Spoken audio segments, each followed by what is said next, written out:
ஆண்டில்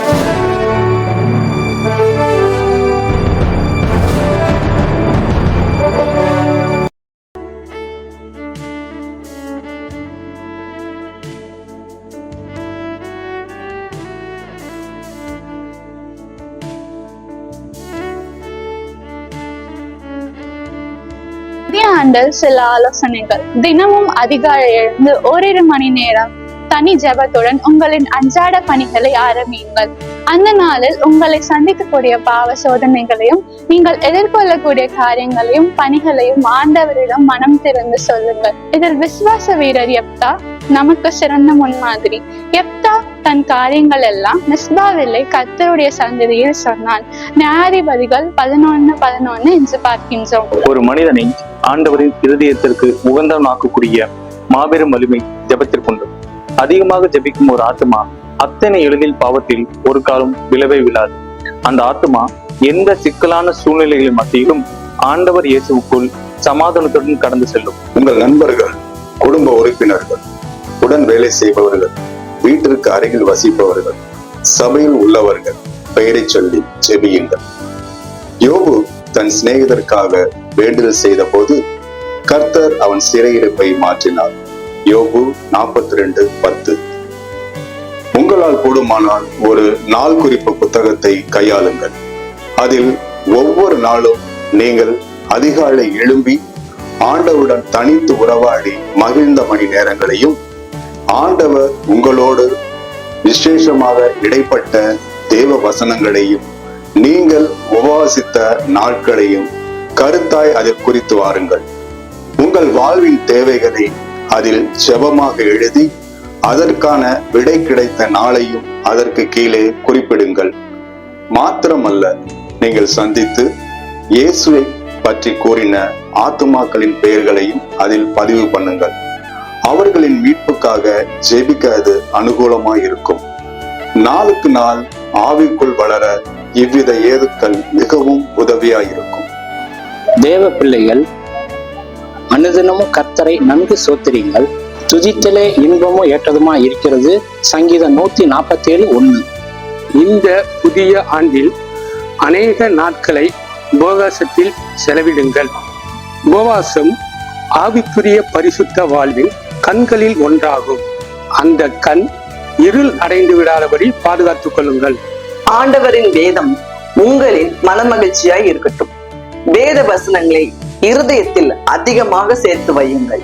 நான் உனக்கு விரோதமாய் பாவம் செய்யாதபடிக்கு உமது வாக்கை என் இருதயத்தில் வைத்து வைத்தேன். சங்கீதம் 119:11. வேதத்தில் உள்ள வாக்கு தத்தங்களை எல்லாம் உங்களுக்கு சொந்தமாக்குங்கள். தினமும் குறைந்தது 2 பாடல்களை சத்தமாக பாடுங்கள். குடும்ப ஜபங்களில் கண்டிப்பாக பாடல்கள் இடம்பெற்றிருக்க வேண்டும்.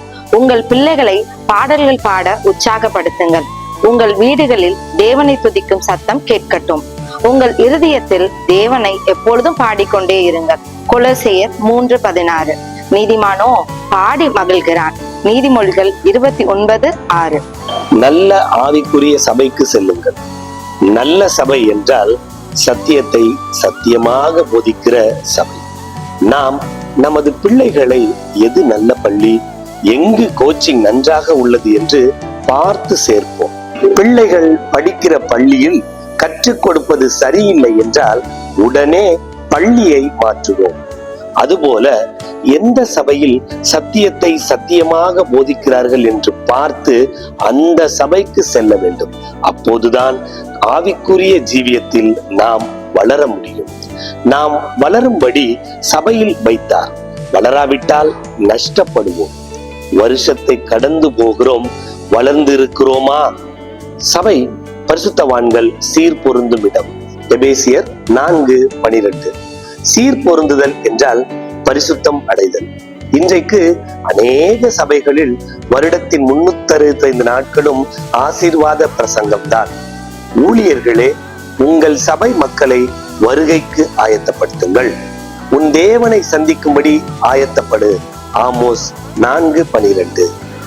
நமக்கு முன்பாக உள்ள இன்றைய மக்கள் சமுதாயத்திற்கு தேவையானதெல்லாம் நம்முடைய பரிசுத்தமான வாழ்க்கைக்கு மாத்திரமே என்பதை மறந்துவிட வேண்டாம். நம்முடைய வாயின் வார்த்தைகளை கொண்டல்ல, நம்முடைய பரிசுத்தமும் பழுதற்றதுமான வாழ்க்கையை கொண்டே மக்கள் நம்மை கணக்கிடுகின்றனர். கர்த்தருடைய பரிசுத்த ஓய்வு நாளில் அவருடைய ஆலய ஆராதனையில் ஆவியில் நிறைந்து அனல் பறக்க பாடல்களை பாடி அந்நிய பாஷைகளில் பேசி மகிழ்ந்து தீர்க்க தரிசனங்களை அள்ளி வழங்கிவிட்டு வாரத்தின் மற்ற 6 நாட்களிலும் நம்மை சுற்றியுள்ள உலக மக்களைப் போல தூதும் வாதும் கபடமும் நிறைந்தவர்களாய் பேசி சிரித்து மாய்மாலம் பண்ணி நமது நாட்களை நாம் செலவிட்டால் அதன் பயன் ஒன்றுமில்லை. You talk more with your life than with your lips.